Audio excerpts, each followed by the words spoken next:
నమస్తే welcome to ప్రజా ప్రతినిధి న్యూస్.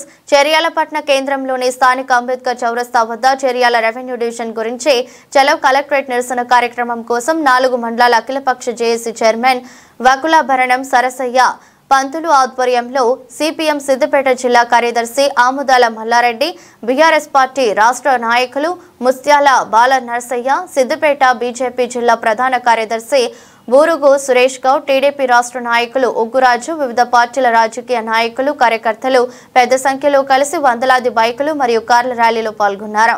ఈ కార్యక్రమంలో జేఏసీ చైర్మన్ నర్సయ్య పంతులు మాట్లాడుతూ చెర్యాల రెవెన్యూ డివిజన్ గురించి 100 కార్లు 100 బైక్లతో ర్యాలీగా చలో కలెక్టరేట్ నిరసన కార్యక్రమానికి సిద్దిపేట జిల్లా కలెక్టర్ ఆఫీస్ కు వచ్చామని, కలెక్టరేట్ ఆఫీస్ ముందు కూర్చొని నిరసన తెలియజేసి కలెక్టర్ కు వినతి పత్రం అందజేశామని అన్నారు.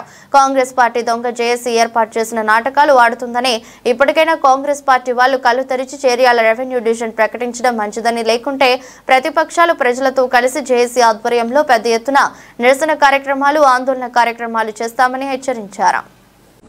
ప్రాంత 4 మండలాలు మరియు మున్సిపల్తో కలిపి ఒక డివిజన్ ఏర్పాటు కావాలని చెప్పేసి ఈ ప్రాంత ప్రజలము గత 8 సంవత్సరాల నుంచి సుదీర్ఘమైనటువంటి పోరాటం చేయడం జరుగుతుంది.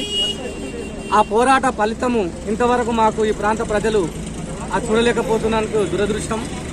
ఎందుకంటే చెర్యాల అస్తిత్వాన్ని కోల్పోవడం జరిగింది. ఇది నియోజకవర్గము, అంతకుముందు ఉన్నటువంటి నియోజకవర్గము ఇక్కడ నుంచి వెళ్లిపోవడం జరిగింది. ఈ ప్రాంతంలో తెలంగాణనే సాయుధ పోరాటానికి నిలువెత్తు అర్థమైనటువంటి ఈ చెర్యాల ప్రాంతం, ఇక్కడ కళాకారుల కొదవలేదు, అదేవిధంగా పోరాటాలకు నిలువెత్తు బంగారం ఈ ప్రాంతము. ఇక్కడ ఈ 4 మండలాలు మరియు టౌన్ కలిపి ఫీజిబిలిటీ ఉన్నది. అంటే ఇక్కడ ఏర్పాటు జరగాల్సినటువంటి అన్ని అంగులు, అన్ని అవసరాలు, అన్ని అభివృద్ధితో కలిపినటువంటి ఉన్నాక కూడా ఈ డివిజన్ మీద ప్రభుత్వము నిర్లక్ష్యం ఎందుకు చేస్తుందో వారు వెంటనే చెప్పాలి. ఎందుకంటే గతంలో ఇప్పుడు ఉన్నటువంటి ప్రభుత్వంలో ఉన్నటువంటి రాష్ట్రంలో ఈ ప్రభుత్వం ఏర్పడిన తర్వాత స్థానిక ఎమ్మెల్యే గారు ఇక్కడ డాక్టర్ పల్లా రాజేశ్వర రెడ్డి గారు అసెంబ్లీలో వారు నిక్కచ్చిగా ఈ చెర్యాల ప్రాంతం గురించి పూర్తిగా రాష్ట్ర ప్రభుత్వానికి అర్థమయ్యే రీతిలో ఈ ప్రాంత ప్రజల కష్టాలు, నష్టాలు, వాళ్లకు ఉన్నటువంటి ఇబ్బందులను ఇక్కడ ఉన్న స్థానిక ఎమ్మెల్యే డాక్టర్ పల్లా రాజేశ్వర రెడ్డి గారు అసెంబ్లీలో దీన్ని వివరించడం జరిగింది. వెంటనే దానికి గతంలో ఈ ప్రాంతంలో మేము చేసినటువంటి ఒక ధర్నాలో పాల్గొన్నటువంటి అప్పటి ఎంపీ, ప్రస్తుత మంత్రి గారు కోమటిరెడ్డి వెంకటరెడ్డి గారు కూడా స్పందించి అక్కడ ఈ ప్రాంతాన్ని రెవెన్యూ డివిజన్ గా ఏర్పాటు చేయాలని చెప్పేసి వారు కూడా ప్రభుత్వానికి సూచన చేయడం జరిగింది.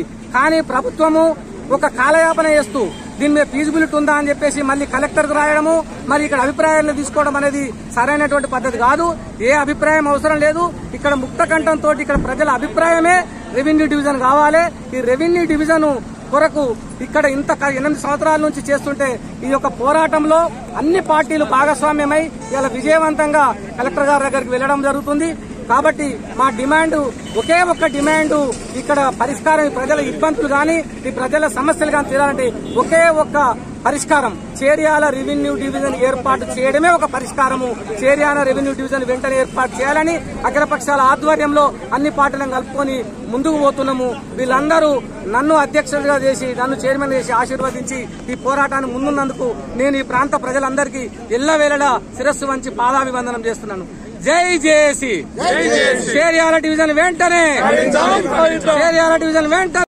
మరి రెవెన్యూ డివిజన్ ను ప్రకటించకపోవడము మా చెర్యాల ప్రాంతవాసులు చేసుకున్న దురదృష్టము. మరి ఎంబడే ప్రభుత్వం దిగి వచ్చి చెర్యాల రెవెన్యూ డివిజన్ ను ప్రకటించాలని చెప్పి మేము అఖిలపక్షంగా డిమాండ్ చేస్తున్నాం. ప్రాంత ప్రజలు చెర్యాల రెవెన్యూ డివిజన్ సాధన కొరకు మరి ఎన్నో పోరాటాలు చేయడం జరిగింది. మరి ఎవరు కూడా దీన్ని పట్టించుకోకుండా పాలకులు దీన్ని మరి వాయిదా పెట్టుకుంటూ రావడం జరుగుతుంది. కాబట్టి ఈ 4 మండలాల్లో ఉన్న ప్రజలందరూ కూడా ఏకతాటిమై ఈ రోజు సిపిఎం, బీజేపీ, అదేవిధంగా బీఆర్ఎస్, మిగతా పక్షాలు కూడా కలిసి ఈ రోజు చెర్యాల రెవెన్యూ డివిజన్ వచ్చేంత వరకు కూడా పోరాటం చేయడం నిర్ణయించుకోవడం జరిగింది. ఖచ్చితంగా ఈ పోరాటం అనేది ఆగదు. ఇప్పుడున్న కాంగ్రెస్ పార్టీ మరి ఒక దొంగ జేఏసీ పెట్టుకుని ఈ రోజు చేర్యాల రెవెన్యూ డివిజన్ ను ముక్కలు చెక్కలుగా చేసి చేర్యాల రెవెన్యూ డివిజన్ చేయకుండా ఇక్కడున్న కాంగ్రెస్ పాలకులు అడ్డుకోవడం జరుగుతుంది. అదేవిధంగా గతంలో ఇప్పుడున్న ముఖ్యమంత్రి రేవంత్ రెడ్డి ఎలక్షన్ల ప్రచారంలో కూడా చేర్యాల రెవెన్యూ డివిజన్ ఖచ్చితంగా చేస్తామని ఆ రోజు ఎన్నికల్లో హామీ ఇవ్వడం జరిగింది. ఇక్కడ ఉన్న కాంగ్రెస్ నాయకులకు మరి హామీ కనబడలేదా, ఆ హామీ చెవుల నిండా వినలేదని అడుగుతున్నా. ఈ రోజు దేని గురించి మీరు ఈ చేర్యాల రెవెన్యూ డివిజన్ పోరాటం చేస్తున్నారు కాబట్టి ఇప్పటికైనా బుద్ధి తెచ్చుకొని ఈ ప్రాంత ప్రజల ఆకాంక్షను మరి మనసులో పెట్టుకుని ఖచ్చితంగా చేర్యాల రెవెన్యూ డివిజన్ కు మీరందరూ కూడా కలిసి రావాలని విజ్ఞప్తి చేస్తూ ఈ అవకాశం ఇచ్చిన పెద్దలందరికీ ధన్యవాదాలు. సిద్దిపేట జిల్లా చేర్యాల రెవెన్యూ డివిజన్ సాధించాలని కోరుతూ ఈరోజు చేర్యాలలో భారీ ప్రదర్శన ఏర్పాటు చేయడం జరిగింది. చేర్యాల రెవెన్యూ డివిజన్ కావాలని కోరుతూ గత 8 సంవత్సరాలుగా అఖిల పక్షాల ప్రజల ఆధ్వర్యంలో పెద్ద ఎత్తున పోరాటం జరుగుతున్నది. ఈరోజు ఆ పోరాటాన్ని కొనసాగిస్తూ చేర్యాల అంబేద్కర్ సెంటర్లో అంబేద్కర్ గారికి పూలమాల అలంకరించి ఇవాళ బైకు ర్యాలీతో పాటు కార్ల ర్యాలీ కూడా పెట్టడం అనేటువంటి జరిగింది. ఇవాళ కలెక్టర్ ఆఫీసులో నిరసన తెలుపుతూ మరి కలెక్టర్ గారికి వినతి పత్రం సమర్పించాలని ఈరోజు ఈ BRS party, CPM party, BJP party, Telugu Desam party, TMRPS, విద్యార్థి సంఘాలు, మహిళా సంఘాలు, ఈ చేర్యాల ప్రాంతంలో ఉన్నటువంటి అనేక ప్రజలను కూడా కలుపుకొని ఈ కార్యక్రమం రూపొందించడం జరిగింది. ఈ అన్ని పార్టీలను కలుపుకొని పోరాటం చేయడానికి ఒక జేఏసీ ఏర్పాటు చేయడం జరిగింది. ఈ జేఏసీ చైర్మన్ గా వకలాభరణం నరసింహ పంతులు గారిని చైర్మన్ గా ప్రకటించడం జరిగింది. వారి ఆధ్వర్యంలో అలానే మున్సిపల్ చైర్మన్ అయినటువంటి అంకుగారి ఉమారాణి గారి ఆధ్వర్యంలో అన్ని పార్టీల ఆధ్వర్యంలో స్వరూపారాణి గారి ఆధ్వర్యంలో పెద్ద ఎత్తున ఈ కార్యక్రమం జరుగుతున్నది. ఈ కార్యక్రమానికి అన్ని పార్టీల నాయకులు కూడా మాట్లాడాల్సినటువంటిది ఉంది. చైర్మన్ గారు కూడా మాట్లాడాల్సినటువంటిది కూడా ఉంది. మొదలుగా బీఆర్ఎస్ పార్టీ నాయకులు బాల్ నర్సయ్య సార్ మాట్లాడాల్సిందిగా విజ్ఞప్తి చేస్తున్నాం. తెలంగాణ రాష్ట్రం ఏర్పడిన తర్వాత పాలనా సౌలభ్యం కోసం ఆనాడు ప్రభుత్వం జిల్లాలను ఏర్పాటు చేయడం జరిగింది. 10 జిల్లాల్ని 33 జిల్లాలుగా చేస్తే మన చేర్యాల సిద్దిపేట దగ్గర ఉంది కాబట్టి మనకు చాలా కాలం నుంచి జరుగుతున్న అన్యాయానికి బదులుగా మన ప్రాంతాన్ని రెవెన్యూ డివిజన్ గా ప్రకటిస్తారని ప్రజలంతా కూడా ఆశించారు. కానీ మనం అనుకున్నట్టుగా అది సాధ్యపడలేదు.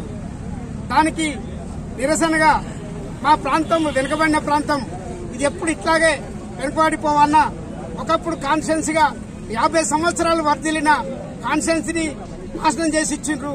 తర్వాత రెవెన్యూ డివిజన్ ఇస్తేనన్నా కొంత మళ్లీ తిరిగి మన అస్తిత్వాన్ని కాపాడుకుంటామనే భావనతో ప్రజలంతా కూడా గత 8 సంవత్సరాలుగా వివిధ రూపాల్లో పోరాటాలు చేస్తే వస్తుందని మనం ఆశపడ్డాం.